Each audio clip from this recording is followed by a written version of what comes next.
बिस्मिल्लाहिर्रहमानिर्रहीम। अस्सलाम वालेकुम दोस्तों, उम्मीद करता हूँ आप बिल्कुल ठीक ठाक होंगे। दोस्तों आज है 5 अगस्त सन 2021 और दिन है जुमेरात का। दोस्तों दुनिया भर में कोविड-19 के केस जो बढ़ रहे हैं, तो इसी पेश नज़र में पाकिस्तान सिविल एविएशन अथॉरिटी की तरफ से कुछ न्यू रूल्स जो बताए गए हैं, जो 9 अगस्त सन 2021 से लागू होंगे। जो दोस्त भी पाकिस्तान का सफ़र करना चाहेंगे दुनिया के किसी भी मुल्क से, तो बाकी इसमें ग्रीन लिस्ट वालों के लिए नहीं बताया गया, लेकिन टोटल के लिए ही बताया गया है।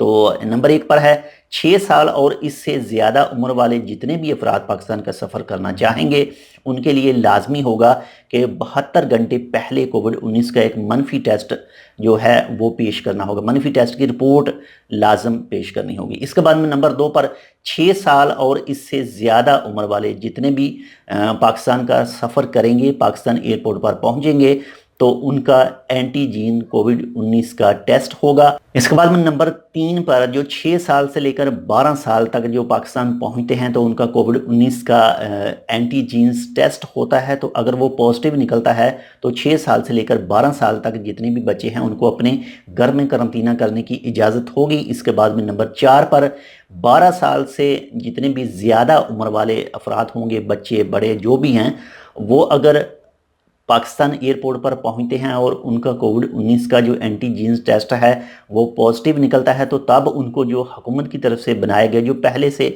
बनाए गए कोविड के लिए करंतना सेंटर है, उनको वहां पर अपनी करंतना का वक्त पूरा करना पड़ेगा। इसके अलावा जो दूसरे रूल्स हैं वो भी लागू हैं। बाकी इसके हवाले से मज़ीद आप अपने ट्रैवल एजेंट से ज़रूर कन्फर्म कर लें। ट्रैवल एजेंट से नहीं करना चाहते तो आप अपनी एयरलाइन से ज़रूर कन्फर्म कर लें, उसके बाद ही ट्रैवल करें, ताकि आपको किसी भी मुश्किलात का सामना ना करना पड़े। तो ये एक छोटी सी मालूमात थी, उम्मीद करता हूँ आपको पसंद है। कि बाकी इसके हवाले से जैसे कोई मज़ीद अपडेट आती है वो भी आपके साथ शेयर करेंगे। मिलते हैं आपसे दूसरी अपडेट के साथ, तब तक के लिए अल्लाह हाफिज़।